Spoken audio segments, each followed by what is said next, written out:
আশা করি এর আগে আপনারা ঢ্যাঁড়স দিয়ে অনেক রকমের তরকারি খেয়েছেন। ঢ্যাঁড়সের বিভিন্ন রকমের পদ তৈরি হয়। আজকে একটা ভিন্ন স্বাদের পদ নিয়ে আমি হাজির হয়েছি।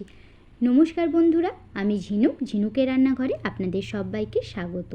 আজ আমি করে দেখাবো ঢ্যাঁড়সের একটু ভিন্ন স্বাদের রেসিপি, যেটা গরম ভাতের সাথে তো জমেই উঠবে। এছাড়া আপনারা রুটির সাথেও কিন্তু পরিবেশন করতে পারেন। তাহলে দেরি না করে এই সুন্দর সুস্বাদু রেসিপিটা শুরু করা যাক।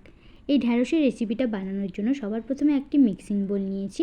এবারে একটা আমি মশলা রেডি করব। তার জন্য মিক্সিং বোলের মধ্যে দিয়ে দিচ্ছি 1 চামচ পোস্ত, সাথে দিচ্ছি 1 চামচ সাদা সর্ষে আর 7 থেকে 8টা কাজু। অল্প জল দিয়ে একটা ফাইন পেস্ট আমি এখানে তৈরি করে নিচ্ছি।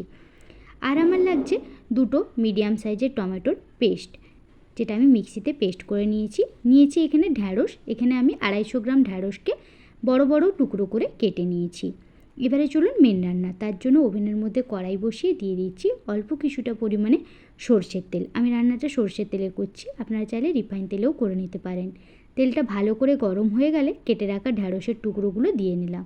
আর ঢ্যাঁড়সটা অবশ্যই কাটার আগে ভালো করে ধুয়ে নেবেন, কারণ ঢ্যাঁড়স কাটার পর কিন্তু আর ধুলে একটা প্যালপ্যালে ভাব থেকে যায়। সমস্ত ঢ্যাঁড়সটা এখানে দিয়ে নিলাম।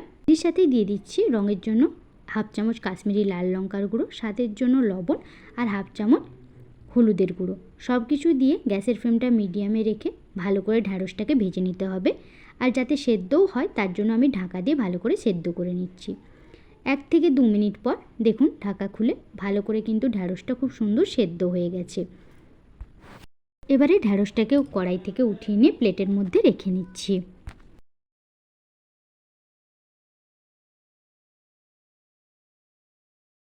যেহেতু তেলটা কম আছে তাই এর সাথেই আমি আরও 1 চামচ পরিমাণে সরষের তেল দিয়ে নিলাম।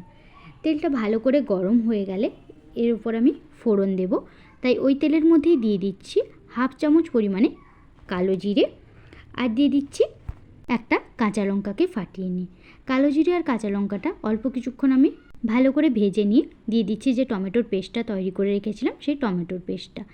এখন গ্যাসের ফ্লেমটা মিডিয়ামে দিয়ে টমেটোর পেস্টটা খুব ভালো করে ফুটিয়ে নিতে হবে, যাতে টমেটোর মধ্যে যে কাঁচা গন্ধটা থাকে সেটা চলে যায়। অল্প কিছুক্ষণ ভালো করে আমি ফুটিয়ে নিয়েছি। এখন কিছু মশলা অ্যাড করব। দিয়ে দিচ্ছি 1/2 চামচ পরিমাণে কাশ্মীরি লাল লঙ্কার গুঁড়ো আর এরই সাথে দিয়ে দিচ্ছি 1/2 চামচ পরিমাণে হলুদের গুঁড়ো। খুব বেশি মশলা কিন্তু এতে ব্যবহার হয় না, অল্প কিছু মশলা ব্যবহার করে কিন্তু খুবই দুর্দান্ত লাগে। স্বাদের জন্য দিয়ে দিলাম ছোটো চামচের 1 চামচ লবণ, যেহেতু আমি ভাজার সময়ও লবণ দিয়েছিলাম। মশলাটা যখন খুব ভালো করে এরকম কষে নেওয়া হয়ে যাবে দিয়ে দিচ্ছি যে পোস্ত আর সর্ষে কাজু দিয়ে যে পেস্টটা তৈরি করে রেখেছিলাম সেই পেস্টটা, যাতে এটা কড়াইতে লেগে না যায়। অল্প কিছুটা পরিমাণে মিশিয়ে ধোয়া জল নিয়ে ভালো করে এবারে গ্যাসের ফ্লেমটা হাইতে দিয়ে ফুটিয়ে নেব।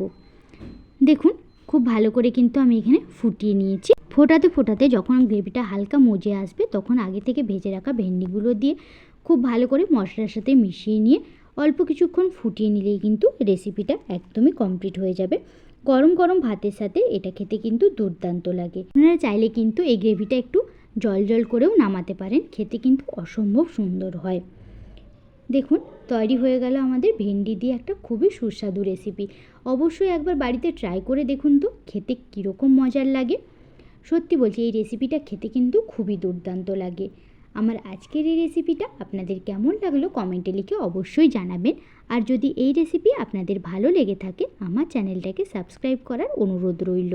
আর পাশে থাকা বেল আইকনটিতে ক্লিক করবেন, যাতে আমি যখন কোনো নতুন ভিডিও দেব নোটিফিকেশান সবার আগে আপনাদের ফোনেই যায়। দেখুন রেসিপিটা দেখে কিন্তু অত্যন্ত সুস্বাদু বলেই মনে হচ্ছে, তাই অবশ্যই আপনাদেরকে অনুরোধ করব একবার এইভাবে ভেন্ডিটাকে বানিয়ে দেখুন তো। নর্মাল ভেন্ডির থেকে কিন্তু খেতে অসম্ভব সুন্দর হয়। সবাই ভালো থাকবেন, সুস্থ থাকবেন। ফিরে আসছি অন্য কোনো রেসিপি নিয়ে, ততক্ষণের জন্য সবাইকে অনেক অনেক ধন্যবাদ।